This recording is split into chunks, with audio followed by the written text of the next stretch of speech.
ang sakit ng mga tao upang matubos niya tayo. Hallelujah, Hallelujah, Hallelujah, Hallelujah.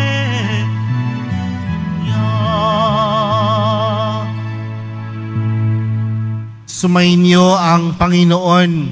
At sumaiyo rin. Ang mabuting balita ng Panginoon ayon kay San Marcos. Papuri sa iyo, Panginoon. Noong panahong iyon, muling tumawid si Jesus sa ibayo ng lawa ng Galilea, nakasakay sa bangka. Nasa baybay pa siya ng lawa, ay pinagkalimpunan siya ng maraming tao. Dumating ang isang lalaking nagngangalang Jairo, isang tagapamahala ng sinagoga. Pagkapaanan at ang samo, agaw buhay po ang anak kong dalagita. Kung maaari, sumama kayo sa akin at ipatong ninyo sa kanya ang inyong kamay upang siya'y gumaling at mabuhay. Sumama naman si Jesus at sinundan siya ng napakaraming taong nagsisiksikan, ano pat halos maipit na siya. May isang babae roon na 12 taon nang dinudugo at lubhang nahihirapan. Marami na manggagamot ang tumingin sa kanya at naubos na sa kapagpapagamot ang kanyang ari-arian. Ngunit hindi siya napabuti kahit kaunti, bagkos ay lalong lumubha. Narinig niyang sinabi ng mga tao tungkol kay Jesus, kaya't nakipagsiksikan siya hanggang sa makalapit sa likuran ni Jesus.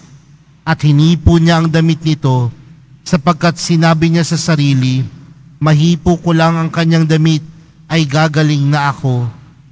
Biglang tumigil ang kanyang pagdudugo at naramdaman niyang magaling na siya. Naramdaman ni Jesus na may kapangyarihang lumabas sa kanya. Kaya't bumaling siya sa mga tao at nagtanong, sino ang humipo sa akin? Sumagot ang kaniyang mga alagad, nakikita po ninyong nagsisiksikan ng napakaraming tao. Bakit itinatanong ninyo kung sino ang humipo sa inyo? Subalit patuloy na luminga-linga si Jesus. Hinahanap ang humipo sa kanya. Palibhasa ay alam ng babae ang nangyari. Siya'y nanginginig sa takot at lumapit kay Jesus. Nagpatira pa at ipinagtapat ang buong katotohanan. Sinabi sa kanya ni Jesus, anak, pinagaling ka ng iyong pananalig sa akin. Umuwi ka na at ipanatag mo ang iyong kalooban. Lubusan ka ng magaling sa iyong karamdaman. Samantalang nagsasalita pa si Jesus, may ilang dumating mula sa bahay ni Jairo. Patay na po ang anak ninyo, sabi nila. Bakit pa ninyo aabalahin ang guro?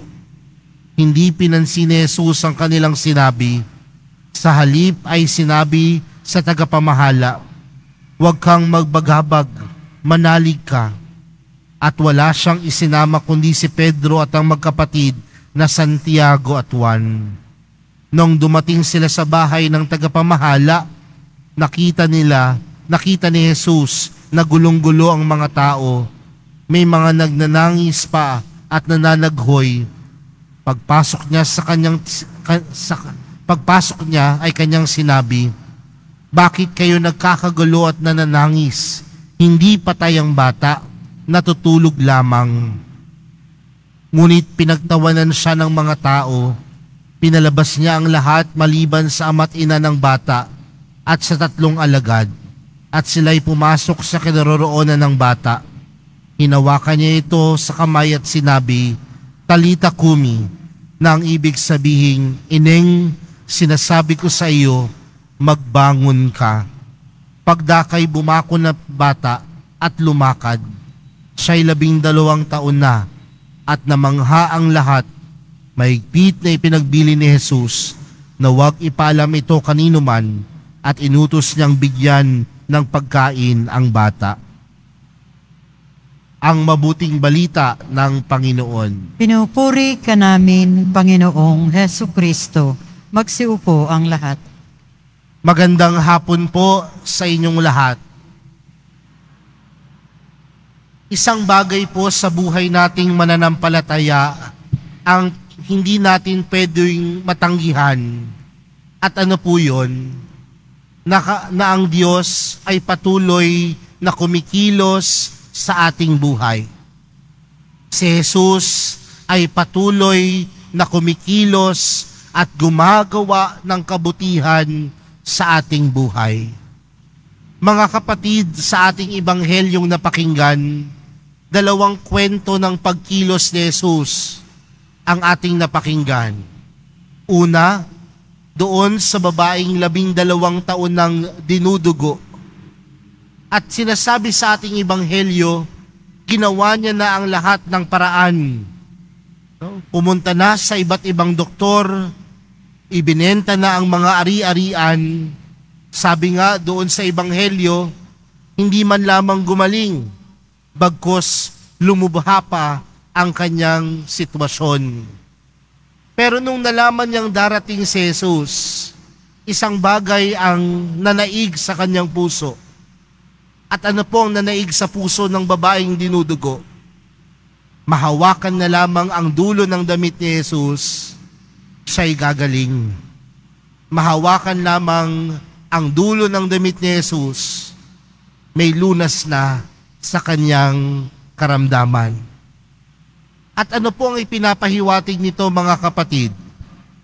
Sa buhay natin, marami tayong nilalapitan. Marami tayong pinupuntahan upang tayo ay makaranas ng kaginhawaan. Pero ipinapaalala sa atin sa araw na ito na ang tunay na kaginhawaan, ang tunay na lunas sa anumang paghihirap, sa anumang unos, sa anumang problema, ay matatagpuan lamang sa ating paniniwala, pagtitiwala at pananampalataya kay Jesus. Hindi natin matatanggihan na ang Diyos ay tunay na makapangyarihan, na ang Diyos ay patuloy na kumikilos sa ating buhay. Kaya siguro, mga kapatid, ito yung napakagandang pagpapaalala sa atin sa araw na ito. Meron man tayong pagsubok na hinaharap na matagal na. Meron man tayong karamdaman na hinaharap ng matagal na. Meron man tayong hirap sa buhay na hinaharap ng matagal na. Alam natin, kung nandoon ang pananampalataya, nandoon ang pananalig, at nandoon ang pagtitiwala, alam natin na pagdating sa Diyos, lahat pwedeng mapangyari. Lahat pwedeng maging posible. Dahil saan nanggagaling ang pagiging posible? Sa kakayanan nating magtiwala sa Kanya. Mga kapatid, yun po ang unang panawagan sa atin. Kagaya ng babaeng dinudugo, mahawakan lamang ang dulo ng damit ni Jesus. Pero hindi yun, kundi nandoon dapat ang paniniwala na pagdating sa Diyos, lahat pwedeng maging posible. Lahat makakaya, lahat malalagpasan. Kagaya nung pangalawang kwento, ang kwento ho ng anak ni Jairo, isang opisyal nung mga panahon na iyon. At merong malubhang sakit ang kanyang anak na dalaga. Kaya lumapit siya kay Jesus. Wala siyang pananampalataya sa una, marahil hindi siya naniniwala, pero alam niyang may kakayanan si Jesus na magpagaling. Di ba ho, minsan ganyan din ang karanasan ng mga magulang? Gagawin ng lahat para lamang ipagkaloob ang magandang bagay para sa kanyang anak. Kagaya ng opisyal ng sinagoga, yan din ang kanyang ginawa. Lumapit kay Jesus. At dahil sa maraming ginawa ng Panginoon, Ano ang sabi ng mga taong nandoon sa bahay niya? Huwag na po kayong mag-abala, patay na ang iyong anak. At narinig ni Jesus ang bagay na ito. At ano ang sabi niya?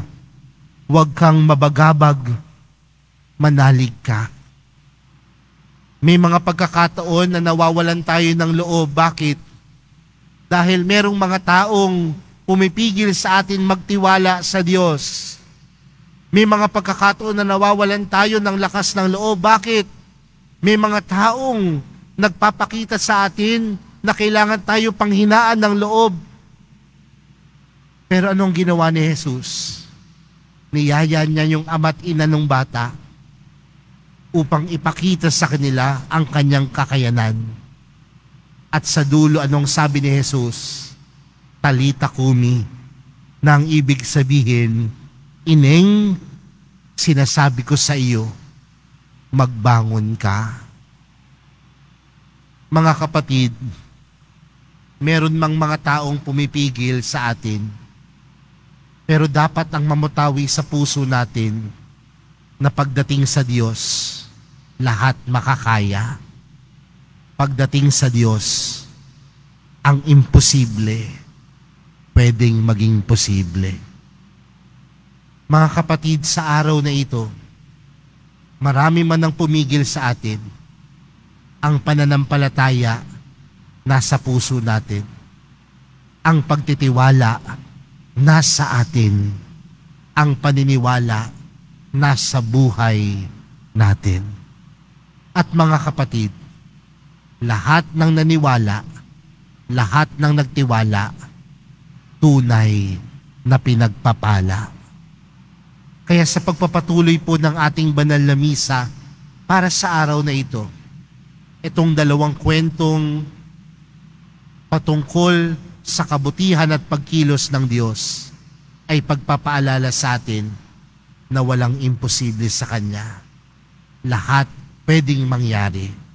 Ang panawagan lang sa atin, maniwala, magtiwala, at palalimin ang ating pananampalataya. Amen.